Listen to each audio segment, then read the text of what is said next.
Welcome back, everyone. Today's episode features 3 unforgettable courtroom moments inspired by the spirit of the July 4th holiday. You're about to watch 3 judges absolutely dismantle 3 entitled courtroom troublemakers who thought they could outsmart the legal system. Each case gets more intense than the last, building up to an unbelievable showdown with a sovereign citizen who quickly learns that courtroom theatrics don't work in front of a judge. The first case is short, but it wastes no time delivering instant justice, so let's jump right in. You agree you violate the terms and conditions of your probation by having technical violations of your probation? Yes, sir. I'll find there's a basis for the admission. I'm gonna find. What did you just do? Hey, come here. Sir, come back in here. Come back in here. You come up, sit and have a seat. You come up here. Now, have him sit right. Have a seat, Mr. Cantrell. Stand up. Stand up. Stand up. Yes, sir. What is your name? Mark Elkin. What are you doing in this courtroom? I was here seeing somebody going to court. You just, when you left the room, you shot a bird and then said the F word when you walked out. Yes, you did. So not a you. I don't care who it was at. Sir.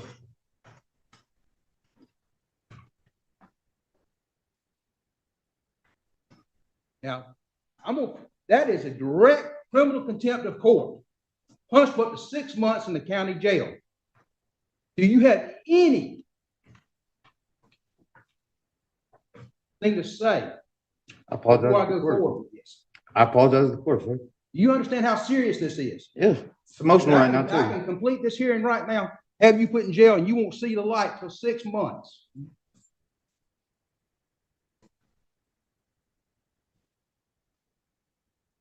Now, this very seldom happens in my courtroom. This is serious. I don't care who you were shooting the bird at. If it was me, I'd just as soon be at me as somebody else. My feelings are hard to hurt. That's not the first time the bird's been shot at me. I apologize for disrupting your court, sir. That's all I can say. What I Emotional suggest right you now. do is get out of this courtroom, get out of this courthouse. Yeah. Go. Mr. Cantrell, come on up and let's finish this. That was quite the way to kick things off. Now, we're heading from Florida to Michigan for a courtroom clash that's somehow even more chaotic. This case features not one, but 2 Karens, a mother and daughter whose attitude quickly turns the hearing into a complete disaster. The daughter is facing multiple charges, including drug possession and resisting the officers who arrested her. But instead of showing any accountability, both of them double down with arrogance. What follows is a tense courtroom exchange that proves some people make their situation far worse the moment they open their mouths.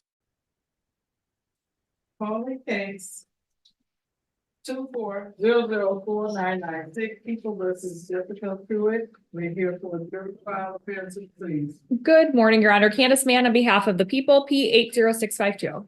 And good morning, Your Honor. Danian Woodson, P68870, on behalf of Ms. Pruitt, who is standing to my left. Ms. Pruitt, please state your name for the record. Jessica Pruitt.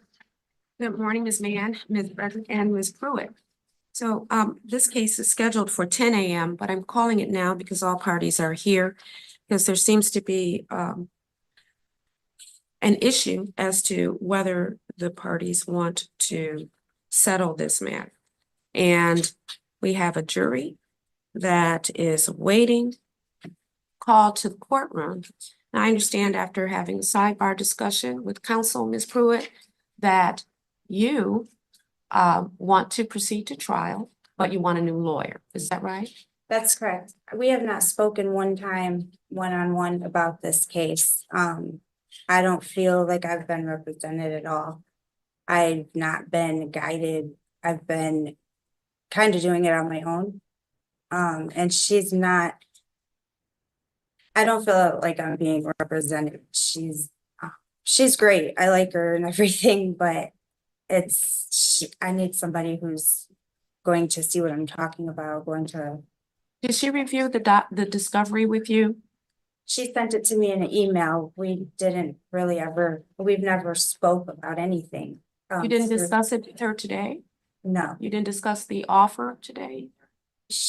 No, not the offer again, the last offer that she told me, I said no to. So you're saying that you have not spoken about the case with your attorney this morning? No, at all, period, throughout this whole process. I've wrote emails stating my concerns and she's emailed me back. But we've never got to discuss the actual, event of what led up to this. Well, we've had one. Let's see. And We've actually, had, just one moment, please. We've had a preliminary examination, mhm, an arraignment on the information, a disposition conference. Well, that was on the same date as the arraignment on the information, a calendar conference, and 1, 2, 3 final conferences. And That's you are correct. telling me now, well, after 7 hearings, that you had not spoken to your attorney? that Is that correct. right? Yes, that is Does that correct. make sense to you, Ms. Pruitt? Well, I gave the benefit of the doubt. I was it's hoping actually- that it's- she would surprise me. No, just a moment. I don't know. Just a moment. I- Just a moment. Uh-huh, It was really a rhetorical question okay. because it doesn't make sense. Well, it doesn't. That It we've doesn't make come sense this that you far. would, stop talking. It doesn't make sense that you would not have advised the court that you hadn't spoken to your lawyer in 7 hearings. Right. I Now, understand. what she did or didn't do is a different issue.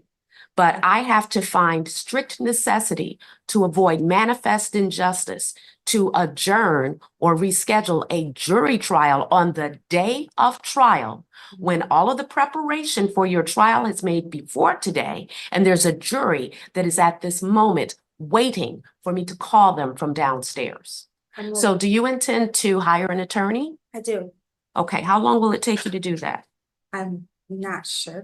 It won't find one today. So how long do you think it would take you to engage an attorney? Maybe a week or so. I can't have a maybe. You know what your finances look like. How Okay, long will it take you? a week. If it would take you a week to get an attorney, then you really didn't qualify for court-appointed attorney services, did you? Well, yes, I did. I will figure it out. I mean, there are ways to make. Ms. it possible. Pruitt, your case needs to be tried or your case needs to be settled. Either way, you need to have an attorney. I understand. And I don't want to set a date for no reason. I need you, and this is my 3rd time asking you now, to give me a date where you can be confident that you can have an attorney of your choice whom you pay for standing beside you. How long will it take you to do that? A week. Okay. So we'll come back in a week. We'll schedule the jury trial at that time when you have a new lawyer. And does that work for you, Ms. Fredericks, February 20th? Are you speaking to me, Your Honor? It's Frederick, isn't it? I'm Miss Mann, Your Honor. No, not you. I'm sorry. Pruitt? Ms. Woodson. Oh, I'm sorry. I've been calling Ms. Frederick all morning. Ms. Woodson. Does February 20th work for you because you are the lawyer until there's another? I understand, and yes, that's fine, Your Honor. What time is that?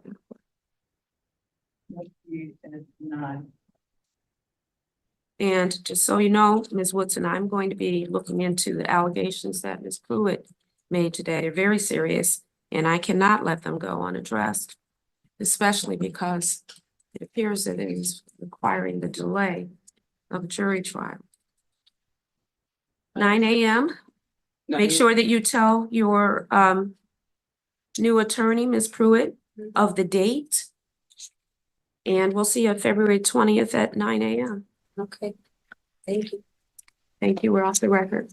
The defendant stormed out of the courtroom after accusing her defense attorney of failing to represent her properly. But before she could even leave the courthouse, the judge realized she had only heard one side of the story. Wanting to ensure a fair hearing, The judge immediately called the defendant back into the courtroom, reopened the case, and gave the defense attorney a chance to respond to the serious allegations. As it turned out, the full story was far more complicated than the defendant had claimed. Recalling case 24004996, People versus Jessica Pruitt. We're here for jury trial. Appearances, please. Good morning, Your Honor. Candace Mann on behalf of the people, P 80652. Good morning again, Your Honor. Daniel and Woodson, P 68870, on behalf of Ms. Pruitt, who is standing to my left. Good morning again, counsel. And Ms. Pruitt, please state your name again for the record, ma'am. Jessica Pruitt. Thank you. Thank you for coming back so quickly, Ms. Pruitt. When you left, I had another sidebar discussion with counsel, and I realized, while I was made aware, that I did not give Ms. Wooden an opportunity to respond to your allegations. So I'm going to do that now. Ms. Wooden? Yes, Your Honor. The court instructed me at sidebar earlier today to call to find out exactly where Ms. Pruitt was, how far away she was, and if she was interested in the offer. At which point I stepped out into the hallway into the conference room and I called Ms. Pruitt, asked her how far away she was. She said she was on Grand River. I said, Grand River what? She said she was 8 minutes away. Then I asked her about the offer again. We discussed it. I explained to her that even if the narcotics were found to be not hers, she's charged with 2 felonies, and based on her behavior in the body cam footage, the resisting and obstruction charge was likely to happen. I also explained to her, when the officers told you to stop, you were supposed to stop. When you don't do that, that is failure to obey a lawful order. When you continue to thrash around, that's resisting.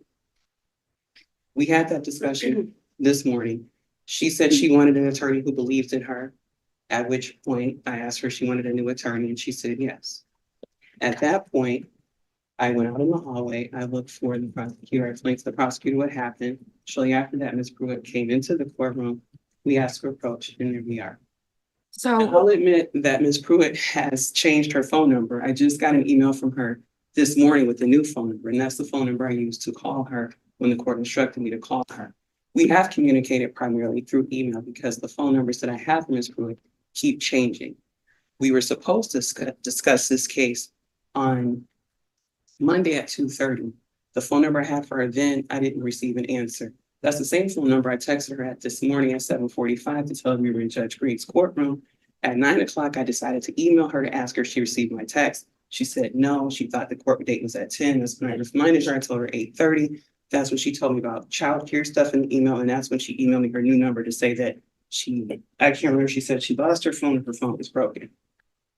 okay, so her allegation that she's never spoken to you about the case is technically accurate, but you've had communication We've with had her via in-person email is what you're communication. saying. Because of the lack of phone communication, because of the inconsistencies of the phone numbers, I have spoken to her before and after every court date. I have also worked with the prosecutor to try to make this offer as favorable as possible for her. We had agreed to not only dismiss the resisting obstruction, but to allow her to plead to 7-4-11 on the possession charge and to do it as a no contest plea. What's the offer, Ms. Mann? Your Honor, the offer is for the defendant to plead to a reduced charge of count 1. It would be reduced from controlled substance possession of methamphetamine to attempt possession of methamphetamine, which reduces it from a 10-year felony to a 5-year felony. In exchange, the people are agreeing to dismiss count 2, police officer assaulting, resisting, obstructing, with a sentence agreement of 2 years probation, substance abuse evaluation and treatment as directed, anger management, 40 hours of community service. The defendant is eligible for a sentence under 333.7411, and the people would have no objection. And then any other terms or conditions or fines that would be set by the court.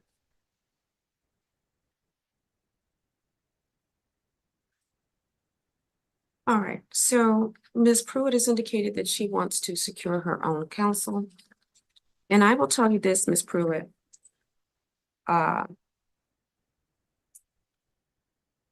After hearing from your lawyer, who's an officer of the court, by the way, so I don't need to put her under oath. Anything that she tells me is the equivalent of being under oath because of her status as an attorney. Okay. So this is what you're not going to do. You're not going to talk while I'm talking. Okay. I said that when you were before me earlier, but you still seem to think you can talk while I'm talking. I'm sorry. It's hard because you need anger and impulse control management. That's why. Control yourself. Okay. This offer is exceedingly generous, especially the 7411 component. And although I have never done it, if you go to trial on this and you are convicted, I will be sentencing you with the fact that you had no defense in mind. Do you understand? Okay. As expected, the truth turned out to be very different from what the defendant had claimed. After hearing both sides, the judge clearly found the defense attorney's explanation far more credible, bringing the hearing to a close. But just when it seemed everything was over, the defendant's mother, who had been quietly watching from the gallery, decided to speak out with an unnecessary remark. That single outburst instantly changed the mood in the courtroom and pushed the judge's patience to its limit.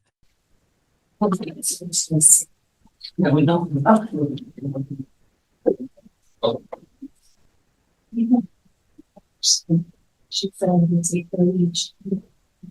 She sees something. And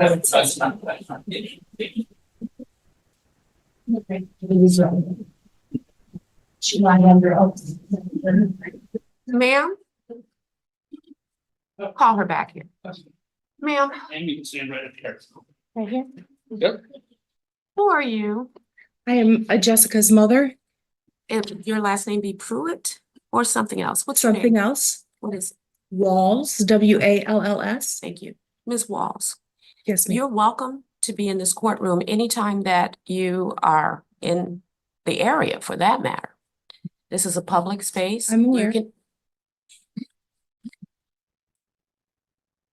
I understand why your daughter interrupts people I while knew we're you were talking. gonna say that. Yeah, Yeah, go ahead. I'm sorry. you can't help it, can you?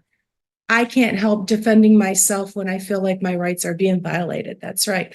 I simply was stating a fact that on the board downstairs, it does say 10 o'clock. I didn't take a picture of it, Miss- but I just wanted to make you aware of that. Ms. Wall? He said I Ms. needed Wall, to say it to Ms. him. Wall, you have to stop talking. That's the way it works. I see.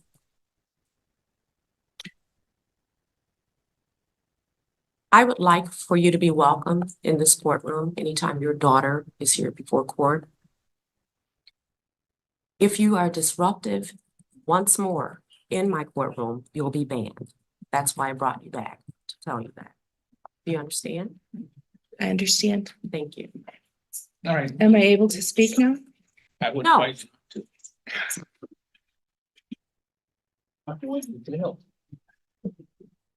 We're stating the truth. It's Ms. Wall? Ms. Wall? Yeah.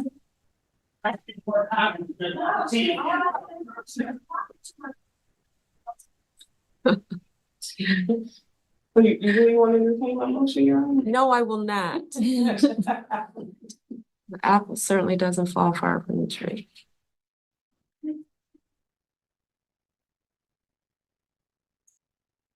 I just wanted to tell you, you are not welcome back. Don't come back to my courtroom. That's it. All right, now you can leave. Have a good life.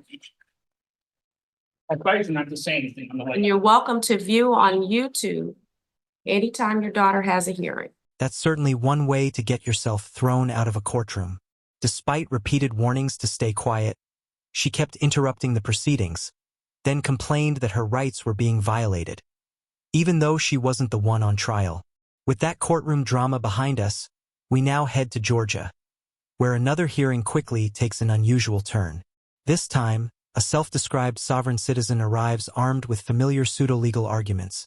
But the judge makes it clear from the very beginning that none of those tactics will be entertained in her courtroom. Deputy, if you would unmute the inmate, please. All right, Mr.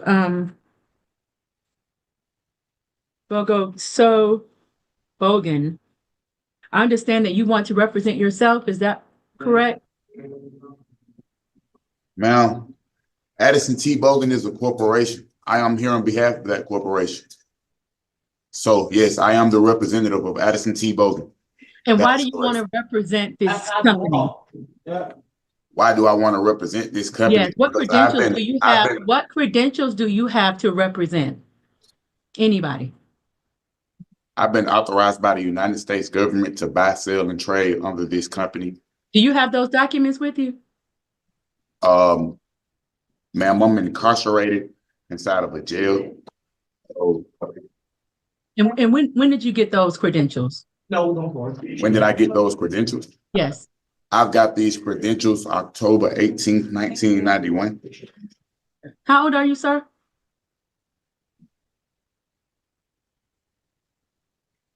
How old are you? Ma'am, I am a man of flesh and blood. I know that. I can see that. I'm asking you how old you are.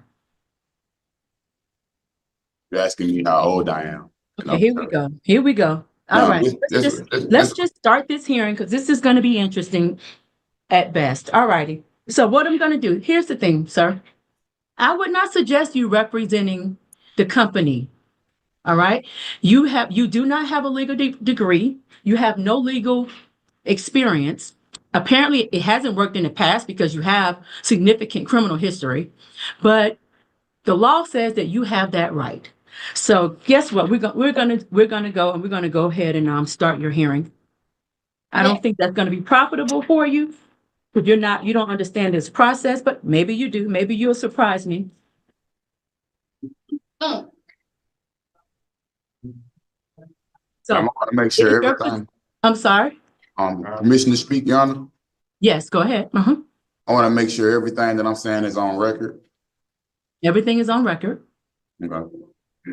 And so, basically, I just want to let you know that I'm a man of flesh and blood speaking on you already said that. Okay. We're about to start the hearing, sir, but you have to conduct yourself in a way that's conducive for the court, okay? You cannot interrupt. Just because you disagree with something, you're not going to cause a mockery of this court today. And so you've chosen to move forward by yourself. And so you're going to have to behave as if you understand the process. What? Hold on. I'm about to call the matter. And sir, do you know what you are charged with? No. I'm sorry. Do you know what the corporation is charged with? Ma'am, under the United States law, All right. So here's the deal. Either you're going to participate in the hearing or you can just go back. I'm not going to sit here and go back and forth with you about who you are and the credentials that the United States is giving you. I'm not doing it. If you're going to participate in this hearing, you're going to participate. So let me just tell you what you're charged with. You're charged with no insurance. And you're also charged with driving a motor vehicle with canceled registration. So if your position is that somebody gave you authority to drive without insurance and to drive without a validly registered vehicle, you might as well go back because that's not going to fly. If that's your position, you might as well just waive. That's not a valid defense. That's not what this is for, the purpose of this hearing. The judge wasted no time shutting down the familiar sovereign citizen arguments before they could derail the hearing, keeping the proceedings focused on the actual facts of the case. In the next courtroom clip, you'll hear directly from the arresting officer, who explains exactly what happened from his perspective. His testimony provides the missing context behind the traffic stop and reveals details that completely change how the incident unfolds. Okay, so let me just go ahead and start this hearing. State of Georgia versus Addison Bogan, charged in 2025 WA 72814, no insurance. 2025 WA 72815, driving a vehicle without it being registered. Representing the state is Assistant Solicitor Bing. Mr. Bogan is representing himself. Go ahead, Attorney Bean. Yes, I'd like to call Officer Stenfield. Yes. Hi, would you raise your right hand, please? Do you swear to tell the truth, the whole truth, and nothing but the truth to help you God? I do. Thank you so much. If you could state your name for the court, Officer Shillette Stanfield. and can you tell us where you work? I worked at the Clayton County PD.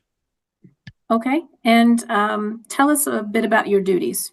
Well, I work patrol, uniform division, and we respond to calls. We also do traffic and stuff like that. Okay, and were you on duty on February 26th of 2025? I was. Were you at Terra Boulevard and Sherwood Drive? I was driving northbound on Terra Boulevard. Okay, and did you have cause to conduct a traffic stop that day?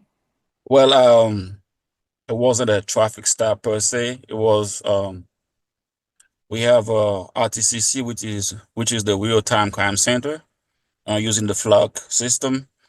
A vehicle was observed on Terra Boulevard in Mount Zion Road, driving southbound on Terra Boulevard with that vehicle was stolen. So it was put on the radio. I was in the area. I started looking for the vehicle. As I was going north on Terra Boulevard, Sherwood Drive, I see the vehicle going southbound on the last lane, which is the third lane, and made a right onto National Colony Drive. And I then proceeded to make a U-turn, got behind the vehicle, looked for the vehicle, and I found the vehicle in front of a building at River's Edge apartment. And then once I approached the vehicle, Mr. Bogan came out and asked him, "Are you driving the vehicle?" He said, "Yes, that's my car." And I said, and I asked him if he had his ID on him, because the vehicle was reported stolen. At that time, he refused to give me his ID, and that's when I detained him for further investigation on the stolen vehicle. Okay, and so how did you come to discover that he had no insurance? After I detained him, checked the vehicle to GCIC, and GCIC revealed that the vehicle did not have any insurance and the tag was suspended.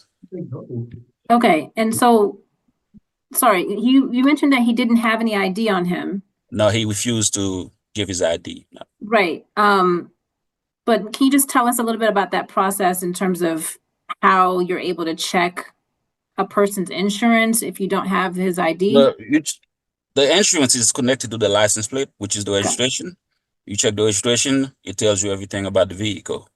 Okay, so you were just able to run the tag. Yes. And it told you that it didn't have insurance and it didn't have a valid registration. It was also suspended. Gotcha. Okay, were you, at what point were you able to ascertain who the driver was, if he didn't give you the ID? Well, after I placed him in custody, then I had some other units came. We placed him in the back of my vehicle because he was driving a stolen vehicle. And once I placed him in custody, we asked him, then he said his driver license was in the car. I went to the car and we retrieved his driver license from his wallet. And that's when we confirmed that the car belonged to Mr. Bogan at the time. Okay, so the car belonged to him, so it wasn't stolen. Well, the car was reported stolen. He reported the car stolen, but the car was actually repossessed. He went and got the car back. He never called back to have the car removed from being stolen. Okay. So he was driving a stolen car, but which was his car. Okay. Yeah. And I just want to make sure I'm clear. You said that you didn't conduct a traffic stop, but you did observe him driving, or? Yes, I did. On Terra Boulevard before he made that right turn on National Colony Drive. Okay, and so when you were able to interact with him, he was parked or he was pulled over? He was parked in front of the building. Okay, so he had already parked on his own accord, and then you approached. And then I approached, yes. Do you see, sorry, let me go back for a second. Where you conducted the investigation, was that in Clayton County?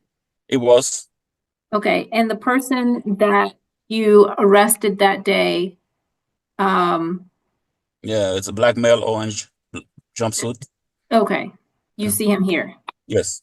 Okay, and just for fairness, when you discovered he didn't have, it wasn't stolen because it was his, and you were charging him with insurance and no insurance and registration, how is it that he came to be arrested?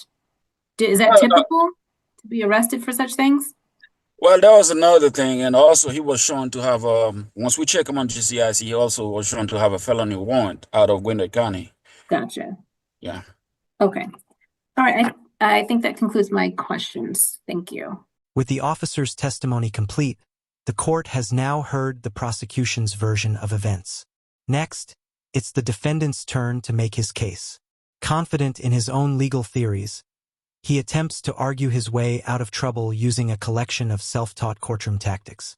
Whether those arguments actually hold up under the judge's scrutiny is another story entirely. All right, Mr. Bogan, do you have any questions for the officer? Okay. Under the United States Constitution, for a law to be broken, there has to be a victim involved. In your argument, you never stated that I, a man of flesh and blood, deprive anyone of liberty, life, or property. If you cannot provide me with the victim, then I demand all these charges be dismissed for lack of. The victim is the state of Georgia. Sorry, what was that, ma'am? The victim is the state of Georgia. What is your next? That's an inappropriate question. Go ahead. What's your next question? Basically, I just want to say that my rights have been infringed upon when I, a man of flesh and blood, was violently thrown in handcuffs and kidnapped and taken to a facility where I'm in constant fear of my life. Is that a question? Ma'am. You can ma'am, this is there is no, I'm talking. When I'm talking, you don't. I'm sorry. This is the part of the hearing where you only ask questions of the officer. You'll get an opportunity to make your closing arguments at the end. But only thing you're doing now is asking the officer questions. And the only questions you should be asking him is directly related to whether or not you did not have insurance. It should be related to the charges. We're not here to talk about your status or your corporation. So go ahead. Any questions for the officer? Ma'am, I'm just trying to find out, who am I fighting against? Who exactly am I fighting against? Am I fighting against the officer? Am I fighting against the judge? Who is this argument against? Bogan, if you did not understand this process, you should have used your counsel. I'm not going to sit here. Do you want the counsel to help you? No, ma'am, I don't need any help from any counsel. Well, it's not an argument. I'm about to end this hearing. Do you have any questions for the officer? I'm being real patient here. I'm just trying to find out. Do you have any questions for the officer? Okay. Officer, did you see me, a man of flesh and blood, driving? You said you seen a car on Terra Boulevard. Were you able to identify me physically in that car traveling?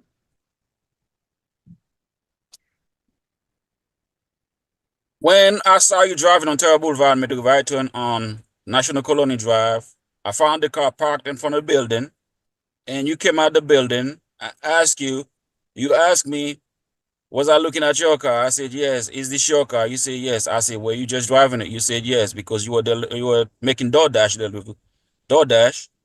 And when I asked you for your driver license, you refused to give it. And after I told you the car was reported stolen, you still refused to give me your ID, which then I put you in handcuffs. Sheriff, that's not what I asked you. I asked you. Sir, he answered the question. What's the next question? Ma'am, I asked him. That's not the question I asked him. I asked him, was he able to identify me? Because you don't agree with the answer, he answered. Go to the next question, sir. Okay. What's your next question? Is there a victim in my case? Is there any victim in my case? The state of Georgia is. Georgia already told you. You said the state of Georgia is a victim? Yes. I don't understand the state of Georgia being the victim. Right, because you don't understand the process. The state of Georgia is not a physical person. That's why you should have used your attorney. You're right. The state of Georgia isn't a physical person. All right, so I'm going to bind his charges over. Deputy, go ahead and take him away. He's done. Ma'am, Your Honor. He's found. Your Honor, please, ma'am. Your Honor. I told you that you were not going to properly handle your case I'm not gonna keep listening. Just hold on. Hold on. Go ahead and unmute him. Go ahead and unmute him. Your Honor, man, I'm just frustrated. I've been in jail. Like, I've been going crazy. Like, the And you things know that I've why? seen within Because you these won't let past anybody weeks. help you. You don't know what you're doing. You're losing, sir. You're losing. The judge's response leaves little doubt about how the hearing is going. The defendant's arguments simply aren't gaining any traction. Determined to rely on his own self-taught legal theories instead of established law, he continues pressing claims that quickly fall apart under even basic scrutiny. With every failed argument, it becomes increasingly clear that his courtroom strategy is only making his situation worse. Your Honor, Because you please. don't know what you're doing. Your Honor, You just like counsel to assist. no, ma'am, I would not like counsel, ma'am. I just like to keep asking the officer the questions because of the simple I'll fact. give you one more question. Make it good. Make it count. Okay. So basically, you said that I admitted to driving the vehicle. I'm asking you, do you have body cam footage of the whole incident? I do. It was recorded. Okay. Can I ask another question on? Go ahead. Okay, so you said you seen me leaving the building and you gave me a chance.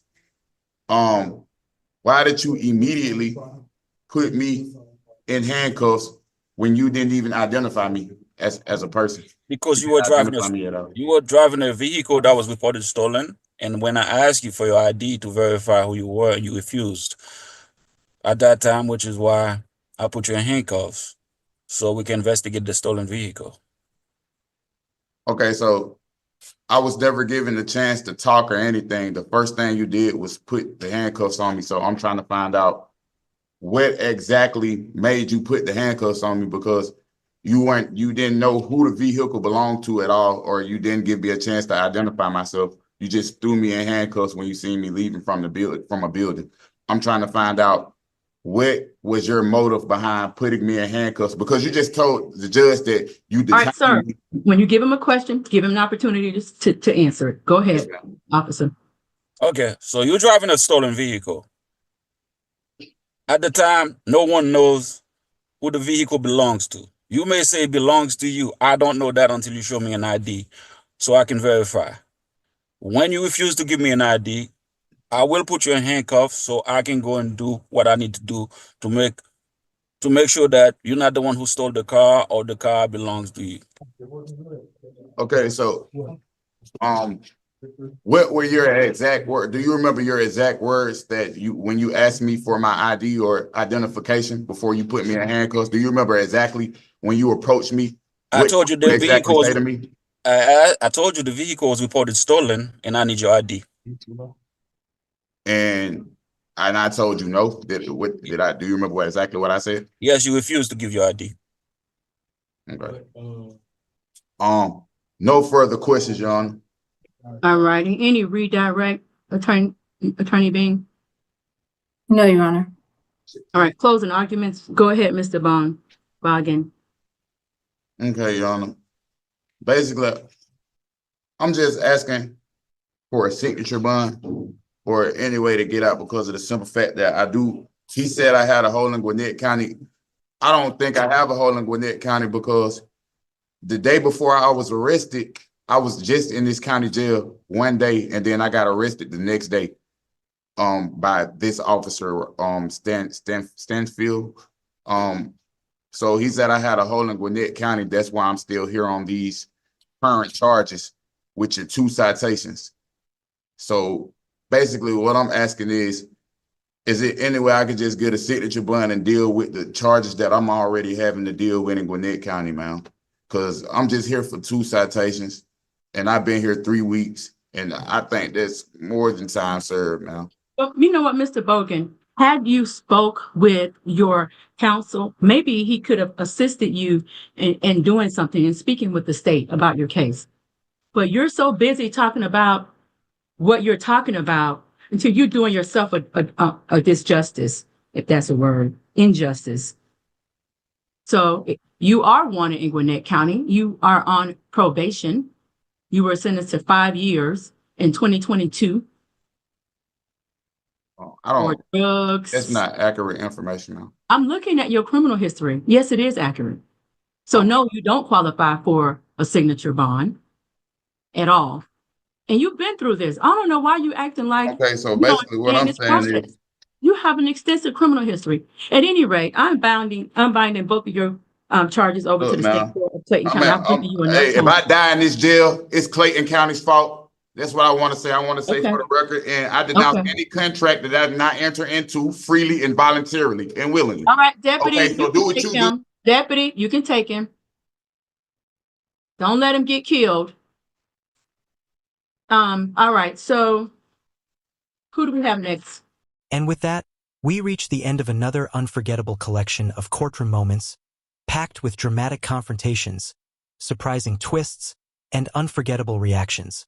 If you enjoyed watching these cases unfold, be sure to leave a like, share your thoughts in the comments, and subscribe with notifications turned on so you never miss our next video. Thanks for watching, and we'll see you in the next one.